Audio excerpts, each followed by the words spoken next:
Hello friends, and welcome back to my crafty space. My name is Crystal, and in today's video, I am going to be sharing my first 3 stories using the Laugh Story Kit from Ali Edwards for StoryKitCrush.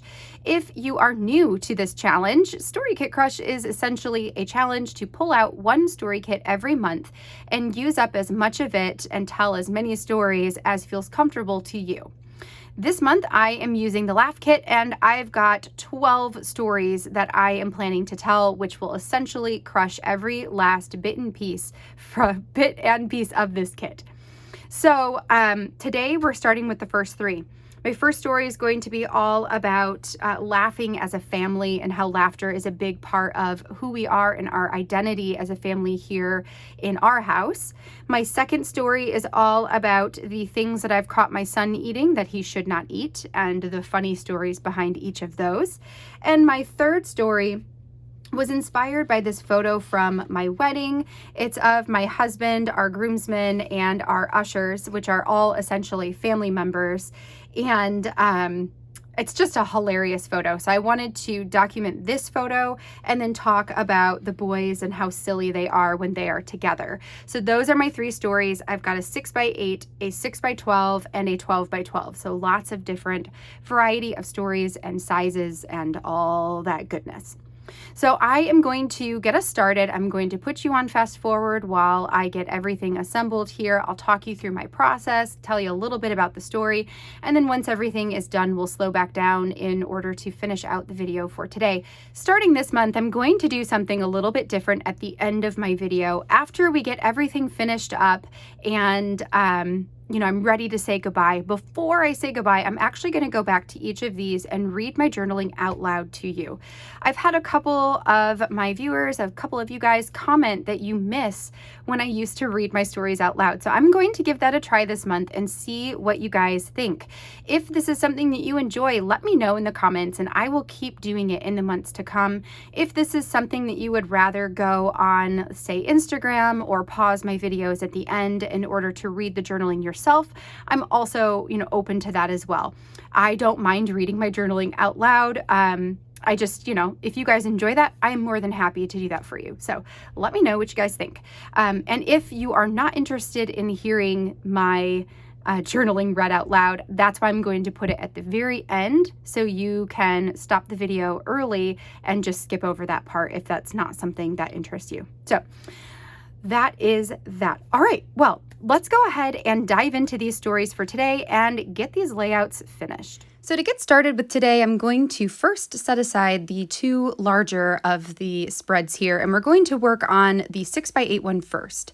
So for this one, I have printed out a couple of photos of our family, and I did all of them in black and white, mostly because some of the photos, the various photos all had different colors and nothing really matched super well with the colors of this kit. So I figured if I turned them black and white, then it wouldn't matter what color they were because it would definitely go with all of these brighter colors inside of the Laugh Kit.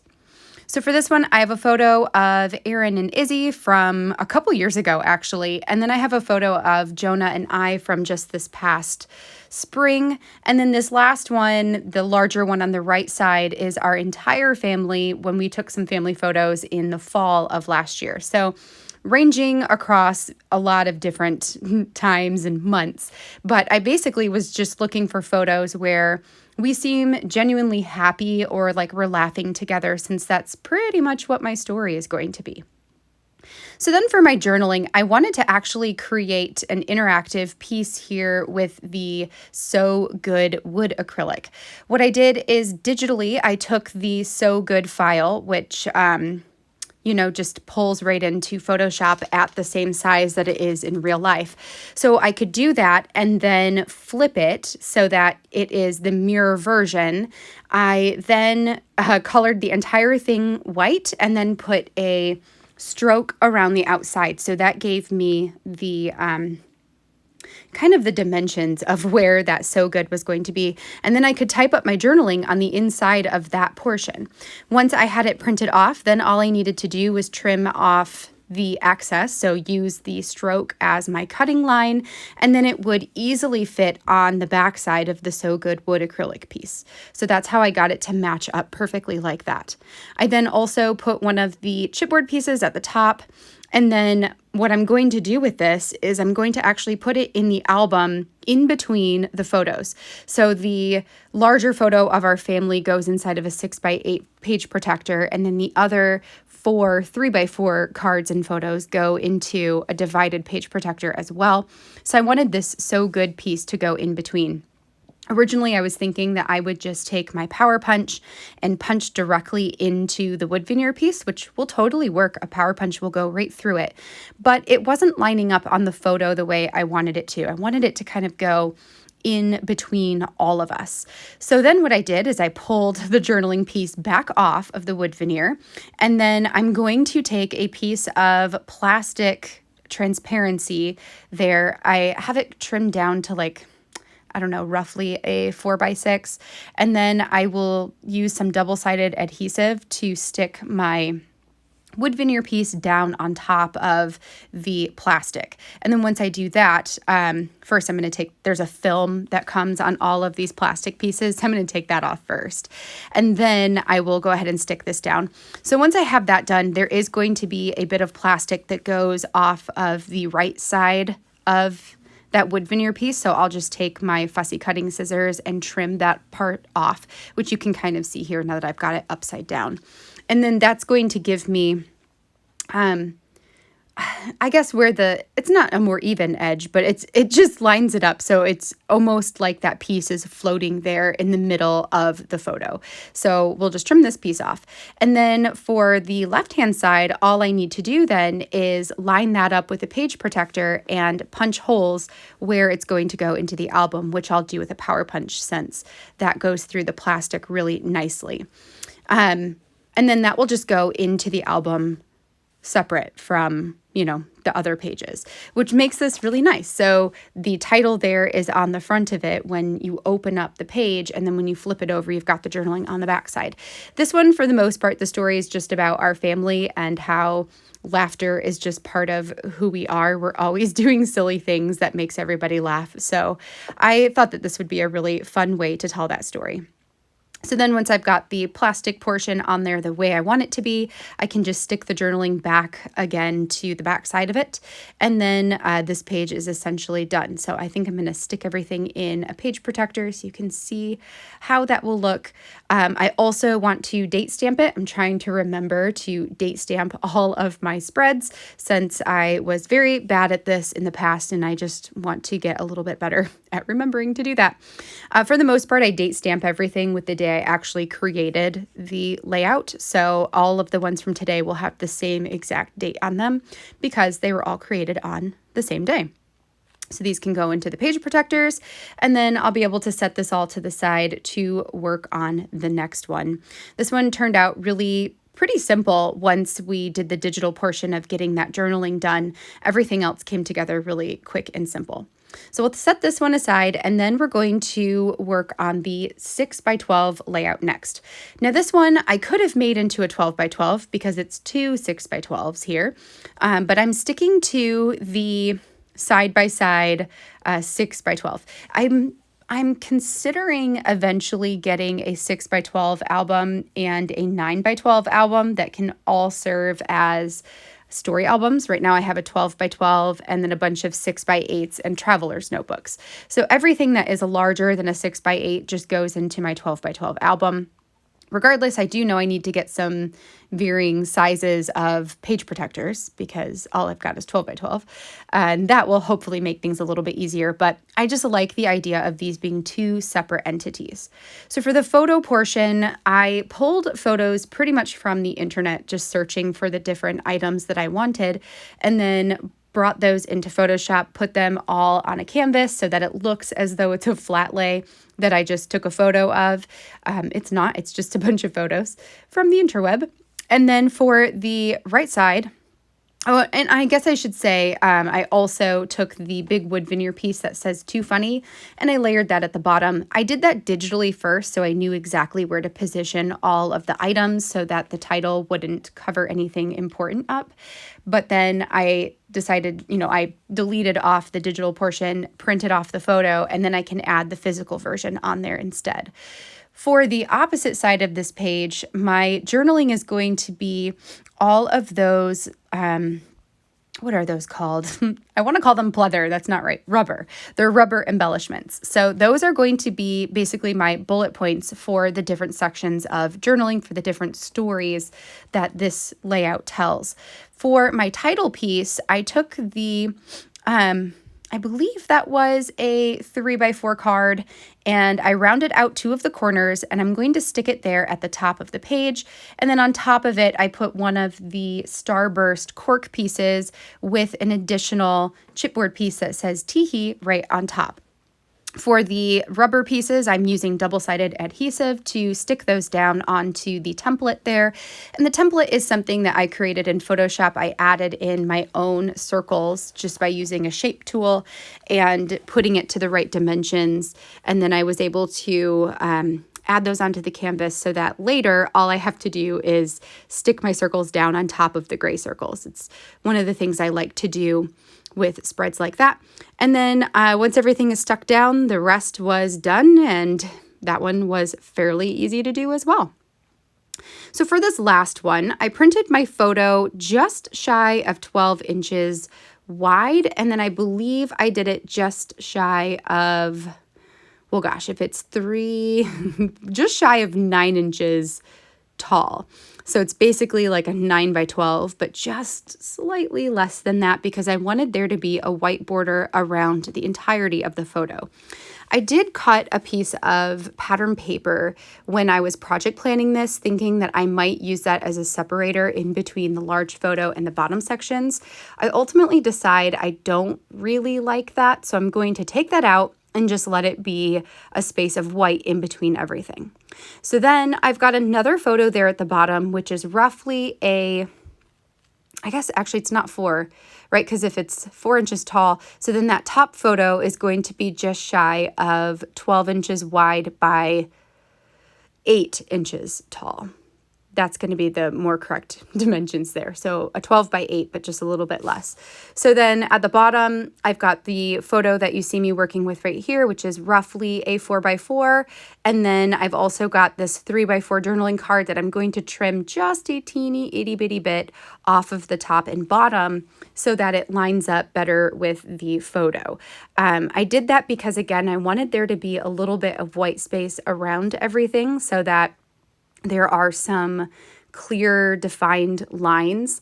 And since I'm working with a 12x12 canvas, it doesn't work to have this be a true 3x4 because then it would touch the photo or it would have an uneven space. The original photo, I did have a white border around the outside, and I just decided to trim that off because I liked it better when it had the textured cardstock as its border instead of, the glossy photo paper. So then we just need to stick everything down. I am once again pulling out my double-sided adhesive. I like to use this especially on these larger, heavier elements because it has a stronger hold on my page itself. And also I just kind of like score tape, so I tend to use it quite often. So this one is just going to go there at the top, and I'm going to eyeball it. This is pretty much what I do all the time, is just do my best to eyeball the photo there, make sure it's kind of even, and it looks good enough for me. So I'm good with keeping it there.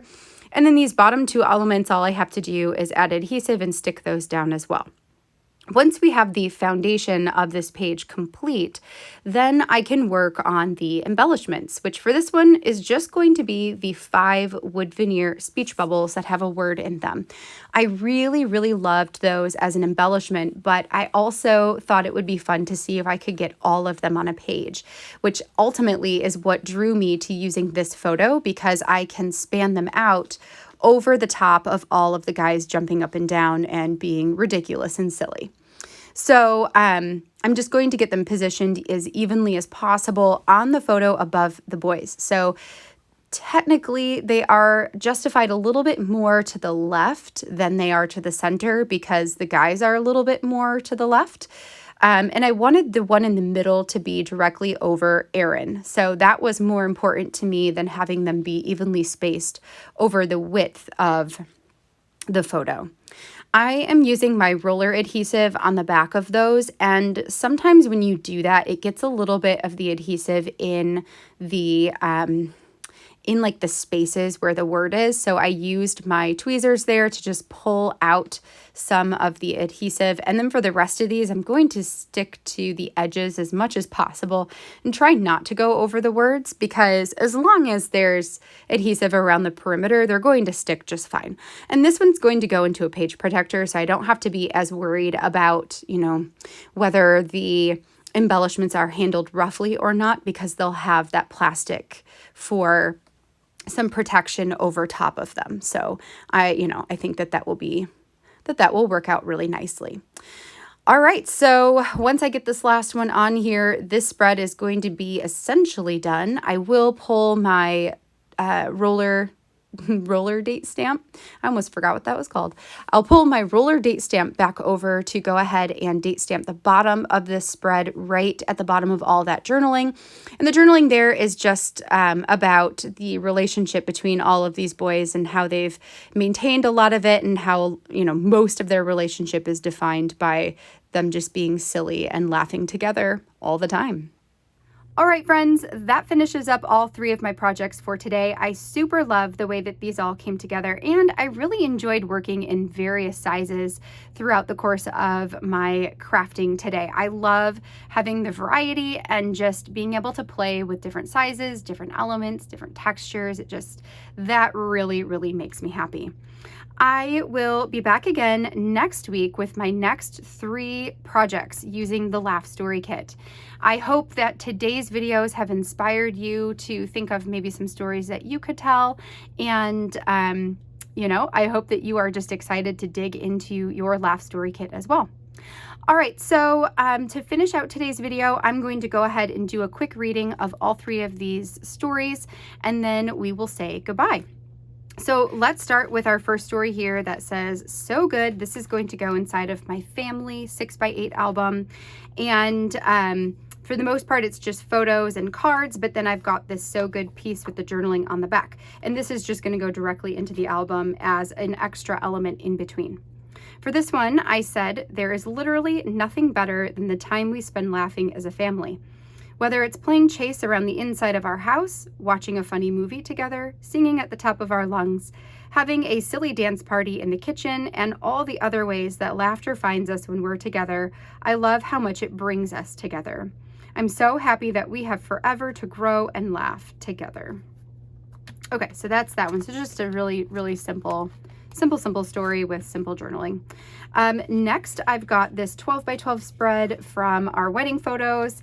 For this one, I said, "Every time I look at these photos, I can't help but laugh out loud. It's such a great reminder of how much fun you all have together. I have so many memories of your mischievous giggling as the group of you came up with new silly things to do together.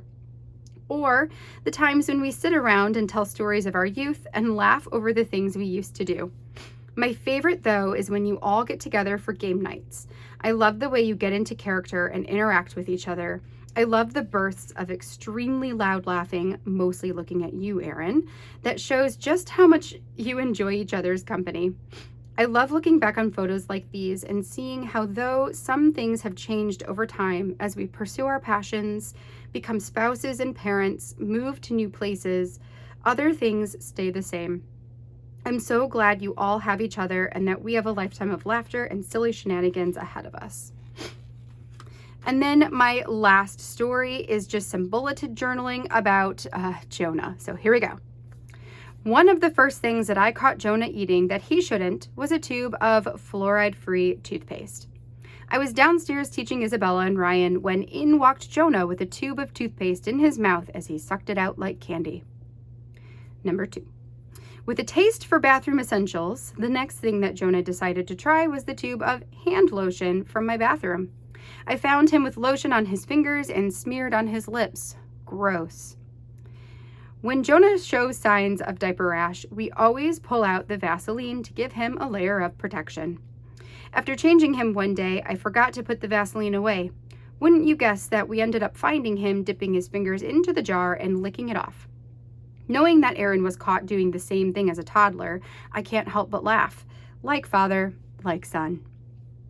When the house gets quiet, you know Jonah is getting into trouble. One day it was quiet in the house, too quiet. So I went to find Jonah to see what he was doing. Imagine my horror when I walked into my bedroom and found him sucking on a tube of Orajel he found in Aaron's nightstand.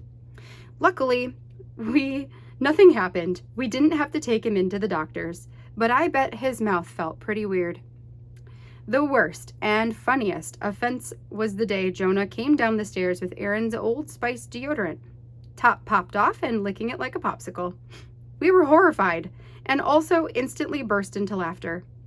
The fact that his breath smelled like Old Spice for the rest of the day was priceless. Apparently he liked it, because next time I found him with deodorant, he bit a chunk out of it. Again, we were lucky and didn't have to bring him in, but we did immediately put locks on all of the doors leading to our bathroom. This kid is too much. So, that is that story. Yeah, seriously, all those things. He is too much. That boy is too much. All right, friends, so that is all of the layouts for today and all of the reading of the stories. I hope that you enjoyed hearing the journaling, and maybe that actually sparked some stories for you as well. Until next time, I hope that you all have a wonderful rest of your day. And if I should mention, if you liked this video, I would love a thumbs up down below, and make sure you hit that subscribe button so you can see all of my future crafty content as well. I will be back again next week with some more StoryKitCrush, and then I have a couple more videos coming out in the meantime. So stick around, and I hope that you enjoy what you see. Until then, I hope you have a wonderful rest of your day and enjoy your weekend ahead. And I'll catch you in next week's videos. Bye, friends.